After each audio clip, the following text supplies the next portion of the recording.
पाकिस्तान ने देर रात अफगानिस्तान में एयर स्ट्राइक कर पाकिस्तानी तालिबान के संदिग्ध ठिकानों को निशाना बनाया। ये हमले पाकिस्तानी सीमा से लगे अफगानिस्तान के पक्टिका प्रांत के पहाड़ी इलाकों में किए गए। इस एयर स्ट्राइक में कम से कम 15 लोग मारे गए हैं।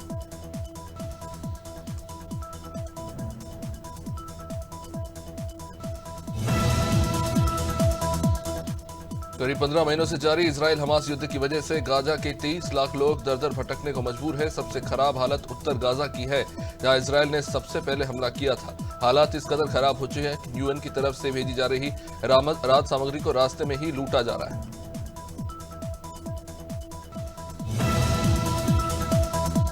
क्रिसमस में जश्न के लिए देश और दुनिया भर में चर्च सजाए गए। गिरजाघरों में आधी रात को विशेष प्रार्थनाएं हुई।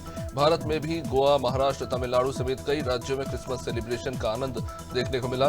सामूहिक प्रार्थना में बड़ी संख्या में लोग जुटे।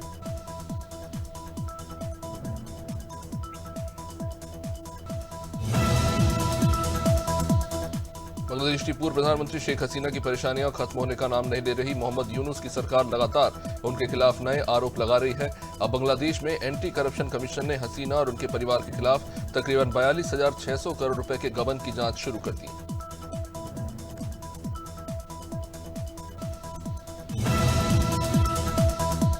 पूर्व प्रधानमंत्री अटल बिहारी वाजपेयी की 100वीं जयंती आज है और दिल्ली में स्थित उनके समाधि सदैव स्थल पर श्रद्धांजलि कार्यक्रम आयोजित किया गया, जिसमें राष्ट्रपति द्रौपदी मुर्मू, पीएम मोदी, गृहमंत्री अमित शाह समेत कई नेताओं ने अटल बिहारी वाजपेयी को श्रद्धांजलि दी।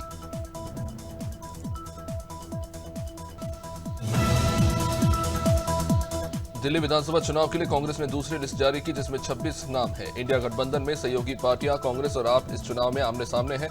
बता दें कि जंगपुरा सीट पर फरहाद सूरी को टिकट दिया गया है। यहां से आप के मनीष सिसोदिया चुनाव लड़ रहे हैं।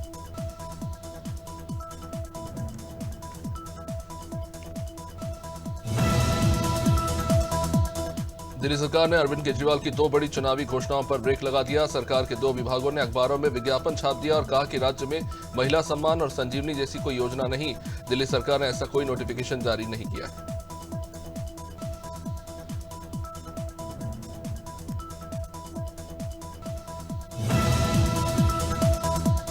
यूपी सरकार में परिवहन राज्य मंत्री स्वतंत्र प्रभार दयाशंकर सिंह मुरादाबाद जिले के दौरे पर रहे, जहां उन्होंने अटल पथ पर पूर्व प्रधानमंत्री स्वर्गीय अटल बिहारी वाजपेयी की प्रतिमा का अनावरण किया। इस दौरान उन्होंने शहर की खूबसूरती की सराहना की और कहा कि जनता जाति धर्म से ऊपर उठ चुकी है।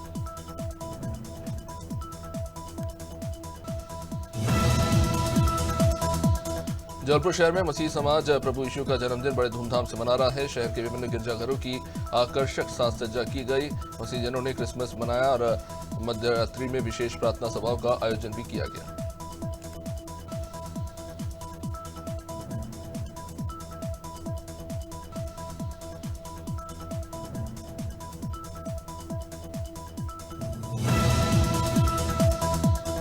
प्रयागराज महाकुंभ के सकुशल आयोजन के लिए उच्च पुलिस अधिकारियों ने मेले के क्षेत्र का दौरा किया और संबंधित अधिकारियों को आवश्यक निर्देश दिए। पुलिस अधिकारियों ने मेला स्थल की सुरक्षा व्यवस्था, यातायात प्रबंधन और दूसरे महत्वपूर्ण पहलुओं को लेकर चर्चा की।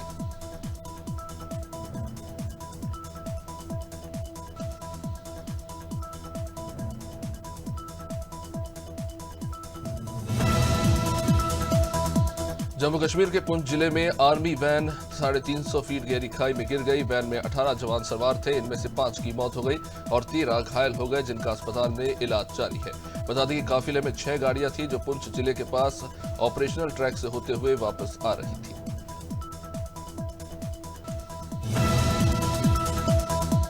राजकीय इंटर कॉलेज चोमुधार विकासखंड ताड़ीखेत की छात्रा बबीता परिहार को एक दिन के लिए रानीखेत की संयुक्त मजिस्ट्रेट बनाया गया। 9वीं कक्षा की छात्रा बबीता संयुक्त मजिस्ट्रेट के सरकारी वाहन से कार्यालय पहुंची और उन्होंने जनसमस्याएं सुनी। बबीता को यह उपलब्धि सामान्य ज्ञान प्रतियोगिता में पहला स्थान हासिल करने के लिए मिली। भिंड में मेडिटेशन गुरु और उपाध्याय विहंसंत सागर महाराज ने एक बड़ा बयान दिया है। विसंत सागर महाराज ने न्यू ईयर पार्टी को लेकर कहा कि शहर के लोग होटल और बोतल में खुशियां ढूंढते हैं, लेकिन इस बार लोग होटल और बोतल की जगह हाथ में महावीर भगवान के अभिषेक का कलश थामेंगे।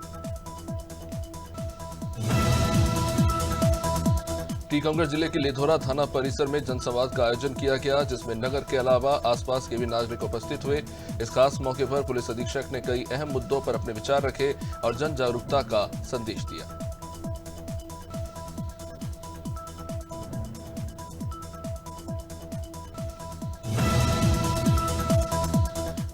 कटनी के एनकेजे थाना अंतर्गत सरकारी तिलक कॉलेज के पास एक युवक पर चाकू से हमला हुआ और उसकी हत्या कर दी गई। सूचना पर पहुंची पुलिस ने मृतक के शव को कब्जे में लेकर पोस्टमार्टम के लिए भेजा और हमला करवाने वाले अज्ञात बदमाशों के खिलाफ मामला दर्ज कर जांच शुरू कर दी।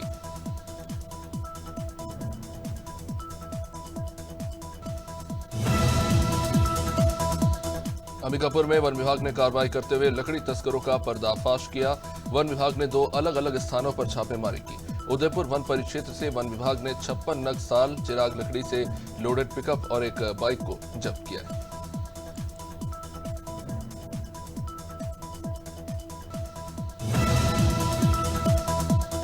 लखनऊ के चिन्हट इलाके में इंडियन ओवरसीज बैंक से हुई करोड़ों की रॉबरी का सीसीटीवी फुटेज सामने आया है। ये वारदात रविवार सुबह हुई थी। पुलिस के मुताबिक इस मामले में मुठभेड़ के दौरान एक शातिर अपराधी मारा गया है। 3 आरोपियों को मुठभेड़ के बाद गिरफ्तार कर लिया गया।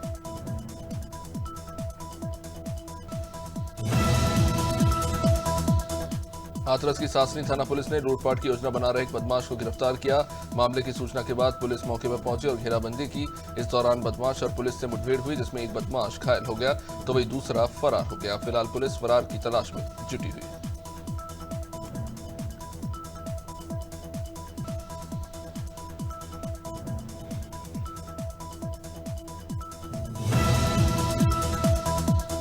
धमतरी जिले में धान चोरी के शक में युवक की पीट कर हत्या कर दी गई। पिता ने बताया कि युवक को महिलाओं समेत कई लोग रात में घर से खींच कर ले गए और उसके बाद गांव के मेन चौक पर पीटना शुरू कर दिया।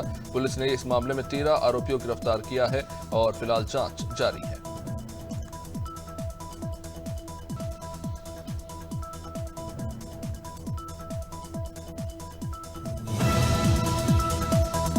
छतरपुर में नाबालिग के साथ मारपीट का मामला सामने आया है। बता दें कि शासकीय उच्चतर माध्यमिक विद्यालय के 2 छात्रों ने नाबालिग छात्र से मारपीट की, जिसका वीडियो भी सोशल मीडिया पर वायरल हुआ। फिलहाल पुलिस आरोपी छात्रों की तलाश कर रही है।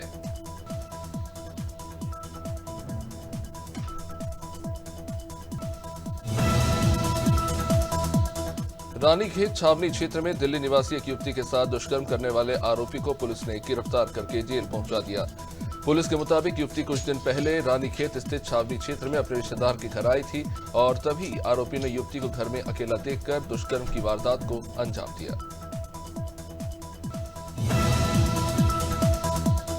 मंदसौर पुलिस ने अवैध मादक पदार्थ की तस्करी करने वालों के खिलाफ कार्रवाई की और एक आरोपी को गिरफ्तार किया।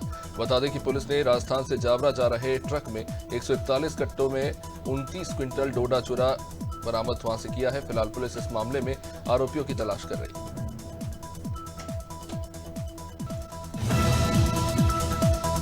सहारनपुर के नकुड़ थाना क्षेत्र में पुलिस और बदमाशों के बीच दिन दहाड़े मुठभेड़ हुई। मुठभेड़ में एक बदमाश के पैर में गोली लगी, जबकि 2 बदमाश भागने में कामयाब हो गए। फिलहाल पुलिस घायल बदमाश को अस्पताल लेकर बाद में पहुंची, जबकि फरार बदमाशों की तलाश जारी है।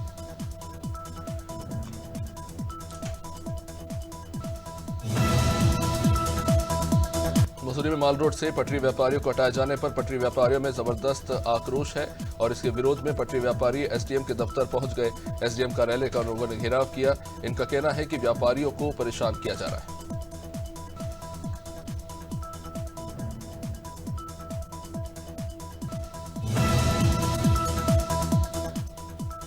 मध्य प्रदेश के ग्वालियर की क्रिकेटर वैष्णवी शर्मा का अंडर 19 टीम में वर्ल्ड कप के लिए सिलेक्शन हुआ है।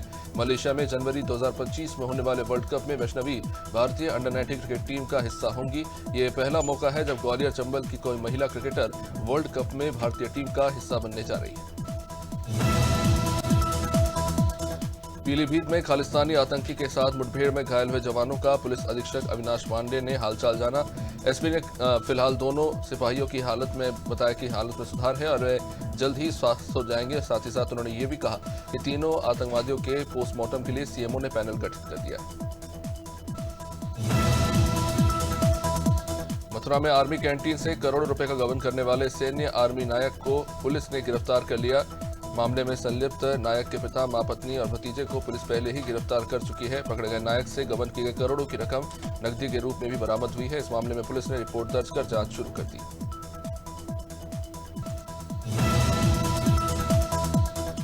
कोदो की फसल इन दिनों चर्चा का विषय बनी हुई है। उमरिया के ताला जमुनारा गांव में कोदो की रोटी खाने से दादी और 1 साल का पोता बीमार हो गया।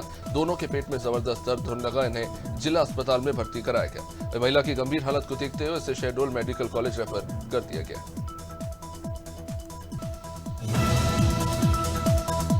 भिंड कलेक्टर संजीव श्रीवास्तव के निर्देश पर जिला खनिज अधिकारी ने ओवरलोडेड वाहनों पर कार्रवाई की। प्रशासन की इस कार्रवाई से ट्रक और डंपर मालिकों में हड़कंप मचा हुआ है। भिंड इटावा के बीच बना चंबल पुल तकरीबन 70 साल पुराना हो चुका है। बावजूद इसके प्रतिबंधित वाहनों का आवागमन नहीं रुक रहा।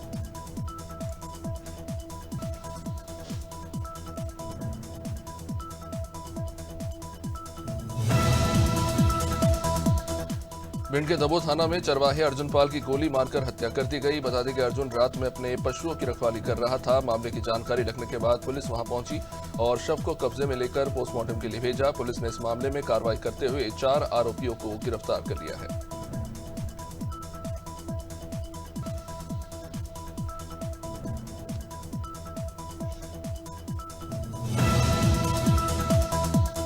भारतीय रुपया अब तक के अपने सबसे निचले स्तर पर जा पहुंचा है।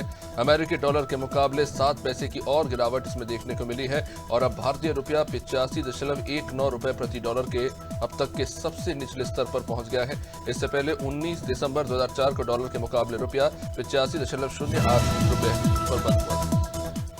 क्रिसमस की छुट्टी के चलते शेयर बाजार बंद रहेगा। छुट्टी के कारण नेशनल स्टॉक एक्सचेंज और बॉम्बे स्टॉक एक्सचेंज में किसी भी तरह का कारोबार नहीं होगा। वही मल्टी कमोडिटी एक्सचेंज भी बंद रहेगा। वीकेंड को छोड़कर मार्केट में इस साल की आखिरी छुट्टी है।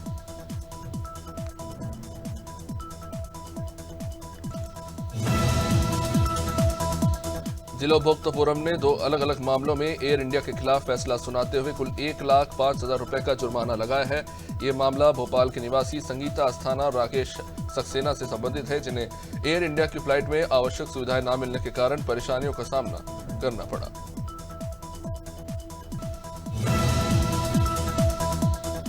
अखिल भारतीय सराफा संघ के अनुसार सोने का भाव 100 रुपए टूटकर 78,600 रुपए प्रति 10 ग्राम पर पहुंच गया है। पिछले कारोबारी सत्र में यह बहुमूल्य धातु 78,700 रुपए प्रति 10 ग्राम पर बंद हुई थी। हालांकि चांदी की कीमत में 500 रुपए की तेजी के साथ ये 90,500 रुपए प्रति किलोग्राम हो गया है। टेलीकॉम कंपनियों को अब अपने यूजर्स के लिए वॉइस प्लस एसएमएस पैक का ऑप्शन अलग से देना होगा, क्योंकि कई यूजर्स केवल कॉलिंग के लिए फोन का इस्तेमाल करते हैं, लेकिन उन्हें मौजूदा डेटा पैक के साथ कॉलिंग प्लस एसएमएस के लिए रिचार्ज करना होता है, जो काफी महंगा पड़ता है। ऐसे में सरकार इसके लिए नई गाइडलाइन लाने की तैयारी कर रही है।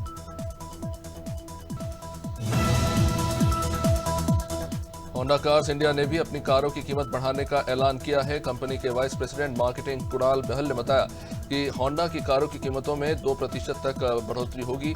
नई कीमतें जनवरी 2025 से लागू हो जाएंगी।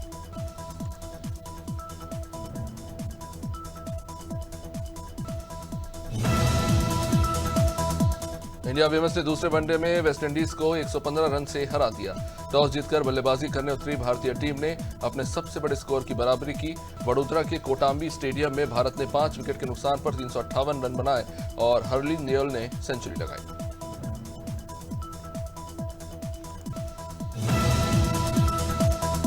भारत और ऑस्ट्रेलिया के बीच बॉर्डर गावस्कर ट्रॉफी का चौथा मैच 26 दिसंबर से मेलबर्न स्टेडियम में खेला जाएगा। मैच सुबह 5 बजे से शुरू होगा। पिछले मैच में टीम इंडिया के परफॉर्मेंस को देखते हुए इस मैच में टीम बिना बदलाव के उतर सकती है। 5 मैच की टेस्ट सीरीज दोनों टीमें 1-1 से बराबरी पर है।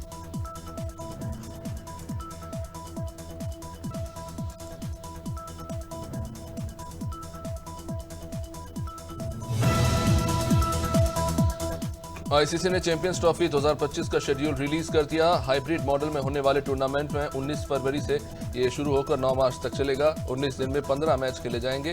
दूसरे सेमीफाइनल और फाइनल के लिए रिजर्व डे भी रखा गया है। भारत और पाकिस्तान के बीच ग्रुप मैच 23 फरवरी को दुबई में होगा।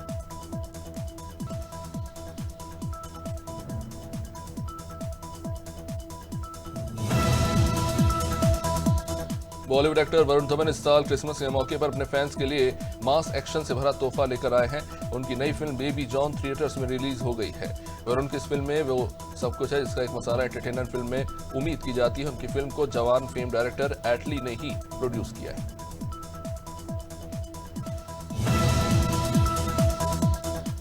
बॉलीवुड एक्ट्रेस कियारा आडवाणी की फिल्म गेम चेंजर साल 2025 में रिलीज होनी है। हाल ही में फिल्म का गाना थोप रिलीज हुआ। इस गाने में एक्ट्रेस कियारा आडवाणी और एक्टर रामचरण थिरकते नजर आ रहे हैं। गाने की रिलीज के बीच कियारा डांस रिहर्सल का वीडियो उन्होंने अपने सोशल मीडिया पर अपलोड किया है।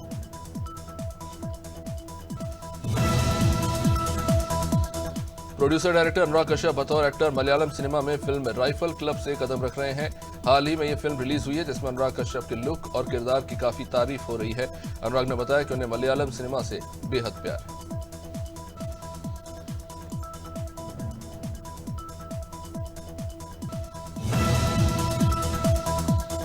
बॉलीवुड के किंग खान अपनी फिल्म किंग को लेकर लगातार चर्चा में बने हुए हैं। पठान, जवान और डंकी के बाद शाहरुख खान के फैंस को उनकी अगली फिल्म किंग का बेसब्री से इंतजार है। सूत्रों के माने तो जानकारी के मुताबिक इस फिल्म को सिद्धार्थ आनंद डायरेक्ट करेंगे। फिल्म की शूटिंग मार्च 2025 से शुरू होगी।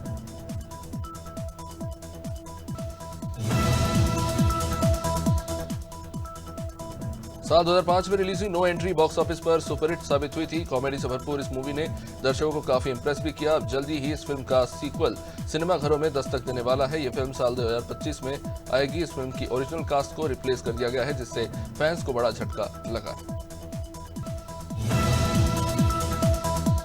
सलमान खान अपनी अपकमिंग फिल्म सिकंदर को लेकर चर्चा में है। फिल्म का टीजर 27 दिसंबर को रिलीज होगा। इस दिन एक्टर अपना 59वां बर्थडे सेलिब्रेट करने वाले हैं।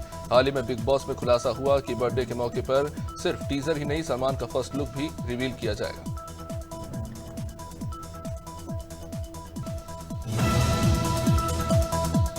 मध्य प्रदेश में सीजन का पहला मावठा गिर रहा है। पिछले 24 घंटे में 10 से ज्यादा जिलों में हल्की बारिश हुई है, जबकि ग्वालियर चंबल संभाग में कोहरा छाया रहा। ऐसा ही मौसम अगले 4 दिनों तक बना रहेगा और 27 दिसंबर को ओले बारिश का स्ट्रॉन्ग सिस्टम बनेगा।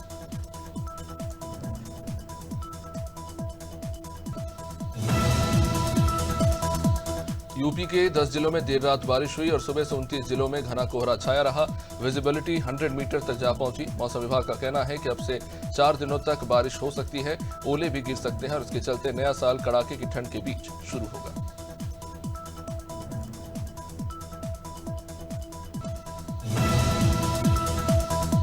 राजस्थान में फिर से बारिश का दौर शुरू हो गया होगा। नया वेस्टर्न डिस्टर्बेंस एक्टिव होने के कारण 26 और 27 दिसंबर को पूरे प्रदेश में बादल छाएंगे।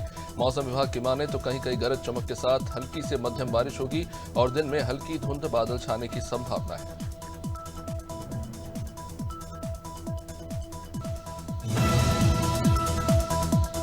पंजाब और चंडीगढ़ में इस समय कड़ाके की ठंड पड़ रही है। हिमाचल में हुई बर्फबारी से इलाके का मौसम सर्द हो गया है। कई इलाकों में सुबह शाम कोहरा भी देखने को मिल रहा है। मौसम विभाग ने पंजाब के 15 जिलों में शीतलहर और कोहरे का अलर्ट जारी किया है।